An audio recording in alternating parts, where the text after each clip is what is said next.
नमस्कार दोस्तों, आप सभी का बहुत बहुत स्वागत है। आज हम लोग बात करने वाले हैं आईडीबीआई बैंक की पूरी फंडामेंटल एनालिसिस करेंगे और देखेंगे कि क्या इसका स्कोप है अभी के टाइम। ले लेते हैं और देखते हैं कि कौन कौन सा मीन्स आईडीबीआई जो बैंक है वो कितना किसका स्टेक है, सारी चीज़ें। फिर उसके बाद हम लोग इसका जो बैलेंस शीट वगैरह है वो सारी चीज़ें मिलाएंगे। Initially, it operated as subsidiary of Reserve Bank of India and later RBI transferred it to Government of India। तो बेसिकली ये एक गवर्नमेंट ओन बैंक है दोस्तों। इसमें अगर आप देखेंगे तो यहाँ पे जो insurance regulatory and development authority of India है, इसका जो IRDAI ये इंक्रीज़ किया है अपना स्टेक आईडीबीआई बैंक में ऑलमोस्ट अगर आप देखिए तो 51% तक का। और वहीं अगर हम LIC के बारे में बात करें, LIC इंडिया के बारे में अगर हम लोग देखें तो यहाँ पे 51% तक की इनका जो कंट्रोल है वो है, और ये जो है 2019 में ही हो गया था। उसके बारे में डिस्कशन करें तो ऑलमोस्ट 3683 ATMs हैं इनके ऑल ओवर द इंडिया के अंदर, और 1892 ब्रांचेज हैं। और दोस्तों इनकी एक ब्रांच जो है वो दुबई में भी है। अगर आप यहाँ पे देखिए इनके दोस्तों जो सेंटर्स हैं वो ऑलमोस्ट आप यहाँ पे देखिए तो 1407 इनके सेंटर्स हैं। और अगर दोस्तों हम लोग बात करें ओवरऑल तो यहाँ पे जो है ये एक गवर्नमेंट ओन बैंक है। बेसिकली यहाँ पे आप सेफर साइड रहेंगे इन्वेस्टमेंट के पर्पज़ से।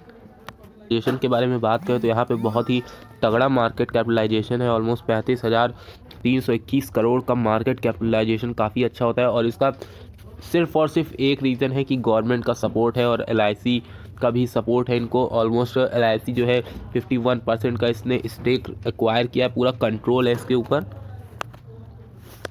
अब दोस्तों यहाँ पे कुछ चीज़ें जो है वो नेगेटिव है। अगर आप देखेंगे तो यहाँ पे जो आपका ROE है, रिटर्न ऑन इक्विटी जो है आपका, ये भी -44 में चल रहा है। इसका साफ साफ इंडिकेशन ये दिखा रहा है कि कंपनी जो है ग्रोथ नहीं कर रही है।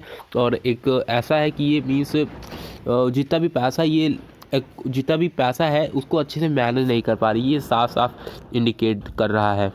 देखिए तो जो इनकी प्रॉफिट ग्रोथ है वो अभी -61 में है, -61। तो ये दोनों चीज़ें बहुत ज़्यादा निराश करने वाली हैं।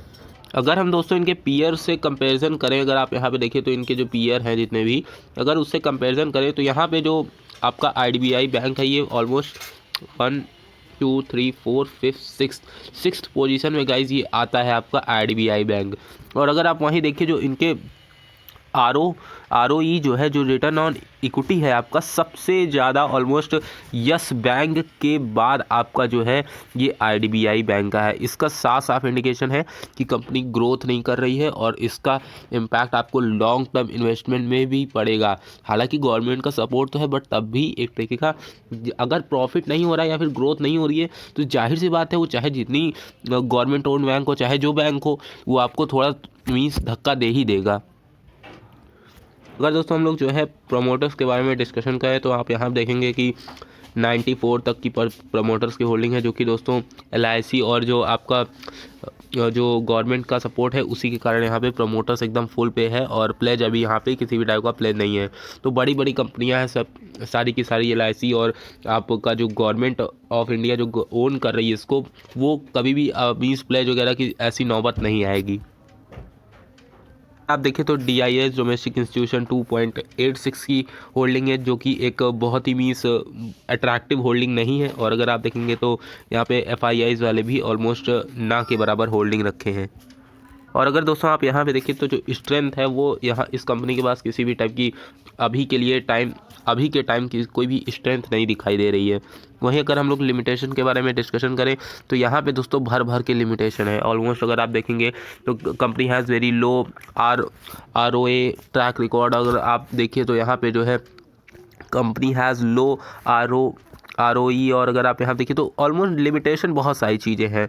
तो इसीलिए यहाँ पे ये कंपनी, मैंने आपको पहले ही बता दिया कि जो ROE है आपका, अगर वो नहीं अच्छे से कंपनी मेंटेन रख पा रही है तो जाहिर सी बात है कंपनी की ग्रोथ वहाँ पे रुकी हुई है।